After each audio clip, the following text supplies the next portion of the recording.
Mummy जी, बुआ का phone आया है। उनके पोते का जन्मदिन है। बुलावा देने के लिए आपसे बात करना चाहती है। पूर्णिमा के कहते ही उसके साथ रेवती जी ने बुआ से बात नहीं करने का इशारा दिया। सास का इशारा पाते ही पूर्णिमा मन महसूस कर रह गई और अपनी बुआ से उसने झूठ ही बोल दिया। बुआ, मेरी सास अभी मंदिर गई है। आपने मुझे बुलावा दे दिया, एक ही बात है, मैं पार्टी में जरूर आऊंगी। बेटा, तू तो पियर की तरफ किसी भी काम में कहीं आती जाती नहीं है, इसलिए सोचा कि तुझे बुलाने के लिए तेरी सास से ही बात कर देती हूँ। नहीं नहीं बुआ, ऐसी कोई बात नहीं है, मैं जरूर आऊंगी। एक बार फिर पूर्णिमा को बहुत बुरा लगा। ये पहली बार नहीं हुआ था जब उसके पियर से बुलावा आया हो और इस तरीके से उसके पियर वालों की बेइज्जती की गई हो। पूर्णिमा और विवेक की शादी को साल भर होने वाला है। नई नई शादी के बाद तो अक्सर नए जोड़े को लोग खाने पर बुलाते हैं। पूर्णिमा के ससुराल की तरफ से कोई भी बुलावा आता तो रेवती जी विवेक और पूर्णिमा को हमेशा भेजती, परंतु पूर्णिमा के पियर वालों से जैसे ही कोई निमंत्रण आता तो ना वो फोन पर बात करती, ना पूर्णिमा और विवेक को वहाँ भेजती। अपने पियर भी पूर्णिमा शादी के बाद मुश्किल से 2 बार ही गई थी। कारण साफ था, पूर्णिमा का पियर इतना पैसे वाला नहीं था। वही विवेक का घर पैसा, ऐशो आराम, सुख सुविधा सभी से संपन्न था। रेवती जी को अपने पैसे वाले होने पर बहुत गुमान था, परंतु नसीब की बात, कई बार विवेक को लड़की पसंद नहीं आती तो कभी रेवती जी को, तो कई बार कुंडलियां नहीं मिलती और इस चक्कर में देर होते होते आखिरकार विवेक ने सामान्य घर की लड़की पूर्णिमा से ही शादी कर ली। शादी के बाद से ही रेवती जी ने पूर्णिमा को समझाना शुरू कर दिया था। छोटी छोटी जगह जाकर अपनी और विवेक की इज्जत कम कराने की कोई जरूरत नहीं है। जहाँ जरूरत होगी वहाँ मैं खुद ही भेज दिया करूँगी।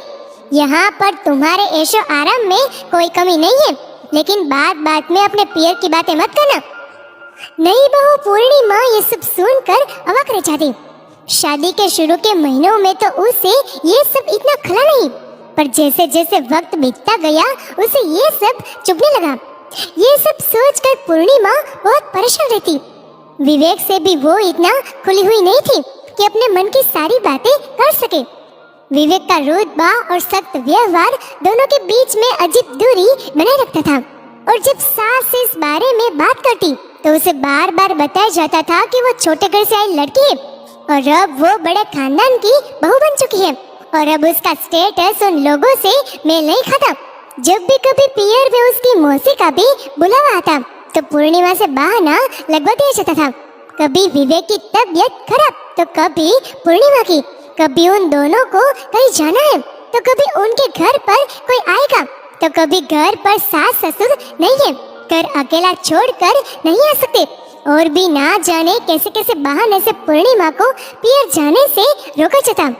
पियर में कार्यक्रम होता तो सभी रिश्तेदार आपस में खुशियां मनाते, उन पलों को जीते और तस्वीरें लगाते, लेकिन पूर्णिमा उनको देखकर उदास हो जाती, केवल याद करके रह जाती उन पलों को जहां वो अपने जीवन का प्रमुख पड़ाव बिता कर आई है। आखिरकार आज उसने हिम्मत करके विवेक से बात कर ही ली। मेरे पियर में जब भी कोई काम पड़ता है आप मुझे जाने नहीं देते। मेरा भी मन होता है कि वहाँ जाऊँ, मेरे अपनों के साथ हंसूं, बोलूं और उनके साथ कुछ वक्त बिताऊं। पूर्णिमा इससे पहले कुछ और कहती कि विवेक ने उसे चुप करा दिया। देखो पूर्णिमा, तुम्हें मैं अपने जीवन में अपना चुका हूँ, लेकिन तुम चाहो कि तुम्हारे घर वालों को भी मैं इसे इज्जत-मान सम्मान से अपनाऊं, ये मेरे से मुनासिब नहीं होगा। आए दिन छोटे छोटे काम में मैं नहीं जा सकता और ना मैं तुम्हें भेजना चाहता हूँ। आखिर तुम इस घर की बहू हो, तुम्हारे जीवन में कहाँ कोई कमी है। एक ननंद है और उसकी भी शादी हो गई है, हम 4 लोग। मेरे हिसाब से मैंने तुम्हें बहुत कुछ दे रखा है। कैसे घर से किस घर में आ गई हो तुम, तुम्हें तो हमारा एहसान मानना चाहिए। विवेक आज कुछ ज्यादा ही बोल गया था। देखा तो पूर्णिमा आज भावुक हो गई थी, लेकिन वो क्या करता, अपनी माँ के विरुद्ध नहीं जा सकता था। पूर्णिमा की सिफारिश लगाना उसके बस में नहीं था। ऐसे में पूर्णिमा को चुप कराना भी उसे एक तरीका आता था। विवेक ने उसको मनाना मुनासिब नहीं समझा और विवेक वहाँ से चला गया। पूर्णिमा वही खड़ी रह गई। विवेक की बातों ने उसे सोचने पर मजबूर कर दिया। जान गई थी कि विवेक उसके लिए एक कदम भी नहीं उठा सकता। अपने लिए पूर्णिमा को रास्ता खुद बनाना पड़ा और फिर कुछ ऐसा हुआ जिसकी कल्पना किसी ने भी नहीं की थी। शाम को जब विवेक वापस घर आया तो रेवती जी मुंह सुझाकर बैठी हुई थी। क्या हुआ माँ, आप इतनी परेशान क्यों हो? परेशान नहीं हो तो क्या करो विवेक? हमारे प्यार और अपनेपन का तेरी बीवी ने देख क्या नतीजा दिया है हमें। चली गई अपनी मम्मी के घर। मैंने मना किया तो मेरी भी नहीं सुनी। फिर तुझसे पूछकर जाने को कहा तो उस पर भी उसने कोई जवाब नहीं दिया। यही होती है छोटे घर की लड़कियां, आगे पीछे अपना रंग दिखाई देती है, लेकिन मेरे नसीब में यही थी। रेवती जी लगातार बोले जा रही थी और विवेक स्तंभ सा खड़ा होकर सब कुछ सुन रहा था। बिना कुछ बोले उसी समय वो अपने कमरे में चला गया। देखा तो टेबल पर एक चिट्ठी पड़ी थी। विवेक ने खोलकर देखा तो पूर्णिमा की चिट्ठी रखी थी। विवेक, पहले तो माफी चाहूंगी कि मैं मम्मी जी के निर्णय के विरुद्ध होकर अपनी मम्मी के यहाँ आ गई। मैंने उन्हें अपनी बात समझाने की कोशिश की थी पर वो नहीं समझी। सुबह आपसे बात करने की कोशिश की तो आप भी बिना सुने चले गए। मानती हूँ बहुत एहसान करते हैं आप मुझ पर। अब एक एहसान और कीजिए और मेरे इस फैसले में भी मेरा साथ दीजिए। एक बार पत्नी होने के नाते आपसे साथ की उम्मीद जरूर चाहूंगी। जानती थी आप बैठकर मेरे लिए मम्मी जी से कभी बात नहीं कर सकते, इसलिए ये कदम मैंने उठाया है जिससे उनकी नजरों में बुरी भी मैं ही बनूंगी। अब मैं आपके घर में वापस तब आऊंगी जब आप मुझे मेरे पियर लेने आएंगे। विवेक, ये मेरा पियर है, यानी कि मेरा घर। जैसे आप अपने माता पिता को आसानी से नहीं छोड़ सकते, वैसे ही हम औरतें भी अपने माता पिता और पूरे परिवार को कैसे भुला सकती है। फिर भी हमें अपने पूरे परिवार को छोड़ना पड़ता है और पियर इतनी आसानी से जहन से नहीं निकल सकता। माना आप मेरे लिए बहुत कुछ करते हैं, आप मेरे लिए बहुत कुछ हो, लेकिन मेरा सब कुछ नहीं हो। उस आखिर पंक्ति ने विवेक को बहुत बड़ी सच्चाई से अवगत कर दिया था। सही तो कहा था पूर्णिमा ने, एक पति औरत के लिए बहुत कुछ होता है लेकिन सब कुछ नहीं हो सकता। पूर्णिमा का वो चेहरा उसकी आंखों के सामने घूमने लगा जिसे वो अक्सर समझकर भी नासमझ बनने की कोशिश करता था, और वो उसकी आस जिसे पूर्णिमा विवेक को अपना पति मानकर लगाती थी और विवेक उसे सिरे से नकार देता था। हर बार वो तड़प जब पियर से उसे कोई भी बुलाता और वो उनसे मिलने के लिए मना कर देता था, लेकिन विवेक अपनी माँ के डर से इस सिलसिले में कभी उसके लिए कुछ नहीं कर पाया। पूर्णिमा के ख्यालों में विवेक खोया ही था कि उसी समय रेवती जी गुस्से में कमरे के अंदर आ गई।